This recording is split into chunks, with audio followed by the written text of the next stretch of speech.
नमस्कार मित्रों। तो हमने प्रीवियस वीडियो में देखा था कि आई ग्लास से उसकी मदद से हम डायमंड है उसको मैग्नीफाई करके देख सकते हैं, यानी कि बड़ा करके देख सकते हैं। अभी कुछ बंदे हैं उसने मुझे ऐसी कमेंट की कि भैया जो आई ग्लास है उससे मैं डायमंड या फिर मग देखता हूँ तो मुझे प्रॉपर दिखाई नहीं दे रहा। वो कभी भैया ब्लर हो जाता है और फिर से एक दो बार दिख जाता है। लेकिन उसमें क्या है मैं आपको बता देता हूँ कि आप नए नए डायमंड फील्ड में आते हैं और आप डायमंड देखते हैं तो उसमें क्या होगा, आई ग्लास है वो आप प्रॉपर उसमें यूज़ नहीं कर पाएंगे, क्योंकि आपको प्रैक्टिस ही नहीं है कि आई ग्लास के थ्रू डायमंड है वो डायरेक्टली हम कैसे देख सकते हैं। तो उसमें हम क्या करेंगे, सबसे पहले हमारी जो उंगली है उसमें हम अपना जो टेरवा है यानी कि आगे का पोर्शन है वो सबसे पहले देखेंगे। अभी वो दिख गया, हम पोजीशन देख लेंगे, हम कहाँ पे हमारा जो हाथ है वो सेट होता है, दो उंगली है वो आई ग्लास पे कहाँ पे सेट होती है। उसके बाद आपको डायमंड स्टोन्स लेना है, दोनों आंख ओपन रखनी है। कुछ बंदे ऐसे हैं कि एक आंख बंद कर देते हैं और दूसरी आंख से डायमंड स्टोन्स देखते हैं, लेकिन ये प्रॉपर तरीका नहीं है कोई भी रफ डायमंड स्टोन्स या पॉलिश डायमंड स्टोन्स देखने का। अगर आपको रफ डायमंड स्टोन्स या पॉलिश डायमंड स्टोन्स देखने हैं तो आप क्या करेंगे भैया, दोनों आईज आपकी ओपन रखेंगे, दोनों आंखें अपनी खुली रखेंगे। उसके बाद आई ग्लास है वो अपने आई तक ले जाएंगे, यानी कि आंख तक ले जाएंगे, और उसके बाद जो आपके पास जो रफ डायमेंशंस है वो उससे उसमें नजीक ले जाएंगे। उसके बाद आपको मालूम रहेगा कि इसका डिस्टेंस है वो कितना है। एक बार डिस्टेंस आपने कलेक्ट कर लिया या फिर आपको मालूम हो गया कि भैया इतने डिस्टेंस थ्रू ही हमें डायमंड स्टोन्स है वो प्रॉपर दिखाई देते हैं, तो उतना डिस्टेंस है वो हमें कंटिन्यूस मेंटेन करना ही करना है। उतना डिस्टेंस हो गया और उसके बाद आपको रफ डायमंड स्टोन से वो थोड़ा बहुत दिखाई देगा। ठीक है, अभी तो आपकी शुरुआत है इसलिए आपको रफ डायमंड स्टोन से वो आई ग्लास से नहीं दिखाई देगा। लेकिन जैसे आपकी प्रैक्टिस है वो कंटिन्यूस रही तो विद इन अ वीक आप डायमंड है वो प्रॉपर देख सकते हैं, उसको रोटेट कर सकते हैं और उसको पहचान सकते हैं इजीली और इजी वे में। यानी कि आपके पास एक वीक का टाइम होना चाहिए।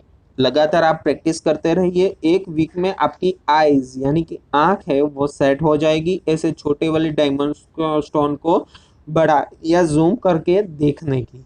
ठीक है, उसका मतलब क्या होगा कि भैया हम कोई भी अपनी आइज से या नरी आंख से हम कह सकते हैं कोई भी चीज देख सकते हैं, लेकिन वही चीज अगर हमें छोटी वाली है उसको जूम करके देखना है तो हमारी आइज यानी कि आंख है उसको हमें सेट करना है। तो आंख सेट होने के लिए हमें उस पर प्रैक्टिस करनी है। एक भी आंख आपकी बंद नहीं होनी चाहिए, छोटी नहीं होनी चाहिए, आपकी जैसी आईज है वैसी ही रखनी है। और उसके पास आपको आई ग्लास ले जाके डायमंड स्टोन से वो घुमाना है, देखना है उसमें इम्प्योरिटीज क्या है, कैसे प्लानिंग अच्छा बैठेगा। और डायमंड स्टोन से वो मेकेबल है, असॉर्टमेंट में भी आपको यूज हो पाएगी ये सारी की सारी चीजें।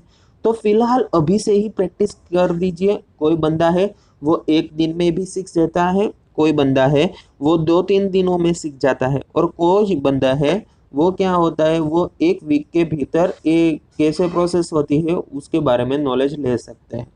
तो वो डिपेंड करता है कि बंदा है उसको डायमंड फील्ड में इंटरेस्ट कितना है। सारे के सारे बंदे हो उसके इंटरेस्ट है वो डिफरेंट रहते हैं। तो भैया जिसको डायमंड फील्ड में सबसे ज़्यादा इंटरेस्ट रहता है वो बंदा सबसे पहले और सबसे फास्ट डायमंड स्टोन क्या है, उसको कैसे देखा जाता है, उसमें प्रोसेस कैसी रहती है, वो सब पहचान सकता है। तो वो सारी की सारी चीज़ आपके इंटरेस्ट पे रहती है। अगर आपका इंटरेस्ट ज़्यादा है डायमंड फील्ड में तो आप इजीली इसको भैया सीख पाएंगे, और इसमें काफ़ी ज़्यादा सैलरी भी रहती है, मुनाफा भी रहता है और प्रैक्टिस भी ज़्यादा रहती है। हम आपको बता दें कि कोई भी फील्ड ऐसा नहीं है जिसमें आप डायमंड जितना पगार ले सकते हैं या फिर डायमंड जितना कमा सकते हैं। कोई भी फील्ड अभी तक ऐसी नहीं है जिसमें इतना ज़्यादा मुनाफा, क्योंकि ये डायमंड स्टोन से उसकी प्राइस तो भैया किसी भी दिन फिक्स नहीं रहती, वो डिपेंड करती है आपके पास कस्टमर कैसे है। फॉर एग्जाम्पल, अगर मेरे पास कोई भी रफ डायमंड स्टोन्स आता है, वो मेरे पास एक ही है, लेकिन उसकी डिमांड लोकल मार्केट में काफ़ी ज़्यादा रहेगी, तो उसके प्राइस वैल्यूएशन काफ़ी ज़्यादा आएंगे। आप सोच भी नहीं सकते उतने प्राइस वैल्यूएशन उसके आते हैं, लेकिन वो डिमांड पे ही निर्भर रहता है।